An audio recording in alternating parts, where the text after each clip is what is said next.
মানুষ তো ভরসা করবে শুধুমাত্র আল্লাহর উপরে। এমনকি রাসূলুল্লাহ আমার কোনো উপকার করতে পারে না, শুধু উপকার করতে পারে, ক্ষতি করতে পারে, এটা আল্লাহ তাআলা। এটা কোরআনের কয়েক জায়গায় আল্লাহ দিয়েছেন। আপনারা দেখে নিয়েছেন কুখ্যাত কুখ্যাত বিখ্যাত হারামজাদা নরপিশাচ বর্বরচিত কাফের মুনাফিক দাজ্জাল কি বলেছে। আল্লাহর দুস্থ হাবিব আকাইমাল্লাহ তাআলা মদিনা সাইয়েদনা মুহাম্মদ মুস্তাফা আহমদ মুজতবা নাকি তার উপকার করতে পারে না। নাউযুবিল্লাহি মিন যালিক, নাউযুবিল্লাহি ওয়া রাসূলি।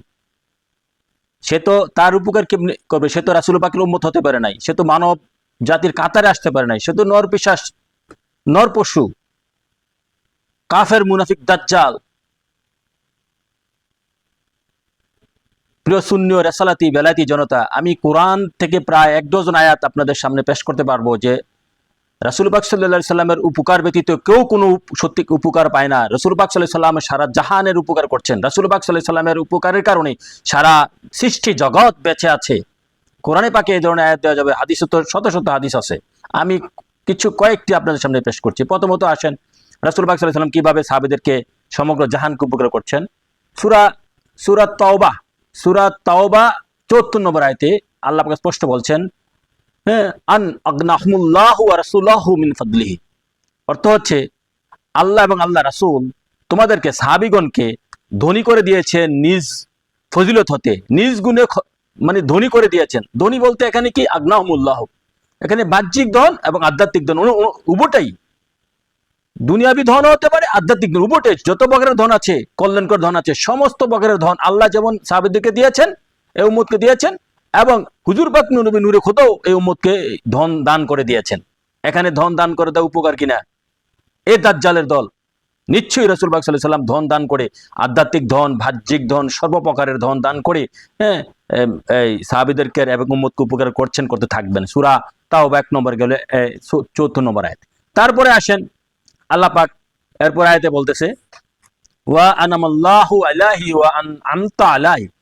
আল্লাহ বলতেছে, দোস্ত আমি যেমনি ভাবে তাদেরকে নিয়ামত দান করেছি, আপনিও তেমনি ভাবে তাদেরকে নিয়ামত দান করেছেন।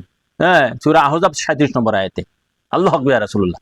তারপরে সূরা ফাতা প্রথম আয়াতে আসছে 2 নম্বর আয়াতে, ইউতিম্মা নিমাতাহু আলাইকা। আল্লাহ বলতে, হে দোস্ত আমি আপনাকে সমস্ত প্রকার নিয়ামত দান করেছি। তাহলে নিয়ামত পাইতে হলে রাসূল পাক সাল্লাল্লাহু আলাইহি ওয়াসাল্লামের কাছ থেকে পাইতে হবে। এই উম্মত সেই উম্মত যে কোনো নিয়ামত পাবে, কারণ আল্লাহ সমস্ত নিয়ামত তার দোস্তকে দান করে দিয়েছেন। সূরা ফাতা 2 নম্বর আয়াতে, ইউতিম্মা নিমাতাহু আলাইকা। আল্লাহু আকবার রাসূলুল্লাহ। তাহলে নিয়ামত যে নবীর কাছ থেকে আমরা পাচ্ছি, এটা উপকার কিনা আমাদের?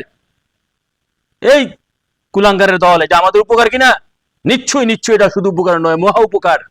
রাসূল পাকের উপকার ব্যতীত কেউ চলতে পারে না সৃষ্টি জগতে।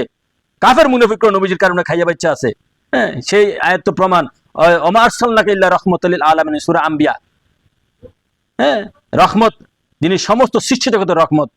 আমরা যে আগুন ফানি মাটি বাতাস, খাওয়া দাওয়া, ওঠা বসা, যত যে রহমত, সন্তানাদি এবং স্ত্রী, এগুলো তো রহমত।